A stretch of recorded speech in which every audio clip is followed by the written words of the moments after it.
Mária Ďuričková sa narodila 29. septembra 1919 vo Zvolenskej Slatine a dnes si pripomíname 105. výročie od jej narodenia.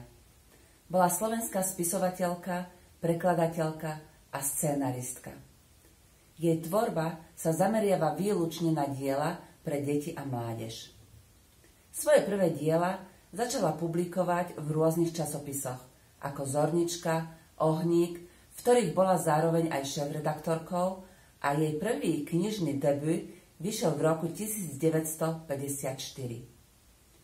Okrem vlastnej tvorby sa venovala tiež zostavovaním zborníkov a výberov, v ktorých často siahala po ľudových námetoch a ľudovej slovesnosti. Taktiež sa venovala prekladom z ruštiny, češtiny a nemčiny. Vo svojich dielach necháva otvorenú hranicu medzi reálnym a fantastickým, ktoré sa navzájom prelínajú. Takto je aj v jej známej knižke Danka a Janka, z ktorej vám teraz predstavím príbeh o Gevenduche.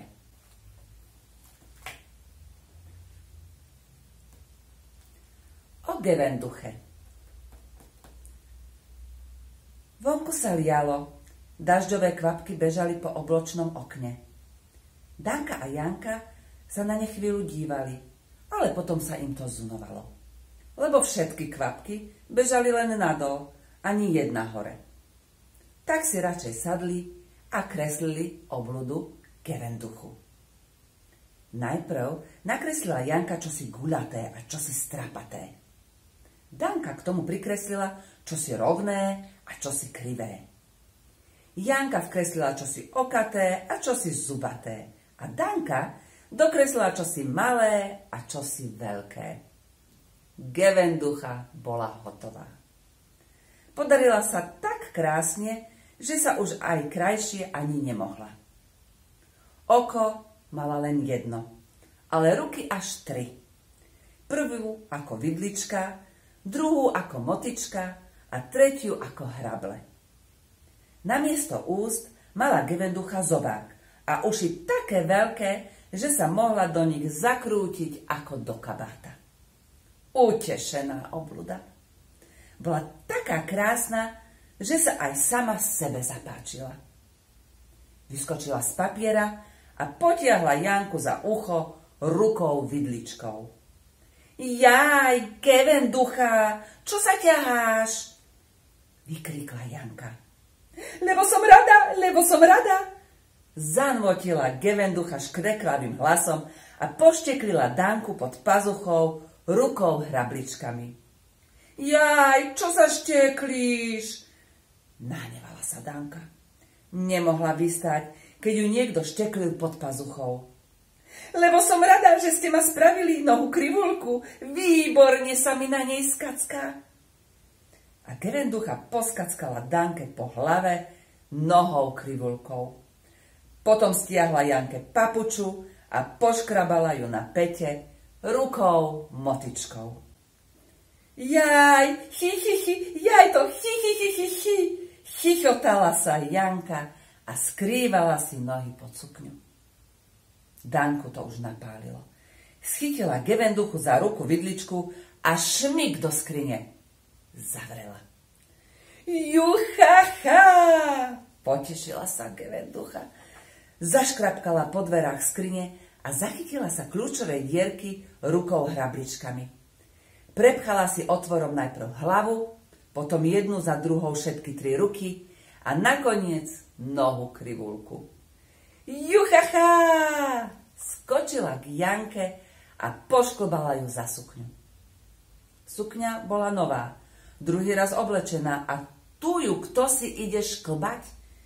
Janka chytila Gevenduchu za veľké ucho, vopchala ju do fľaše a zaštopľovala. Tu máš! Juchacha! Radovala sa Gevenducha. Myslela si, že si s ňou hrajú. Zaprela zobák do štopľa, prevrtala ho ako nebožiecom a zase bola vonku. Po stole skackala a zobákom ďubala, ani čo by klince zatlkala. Gevenducha, daj už pokoj, vraví Janka. Nevedela vystať, keď jej pri uchu klince zatlkali. Už? Veď som ešte len začala. A kedy nám dáš pokoj? Už nikdy. Ako to nikdy? Nuž, nikdy. Neviete, čo je nikdy? To myslíš naozaj? No fakt, iba ak by ste... Ak by sme čo?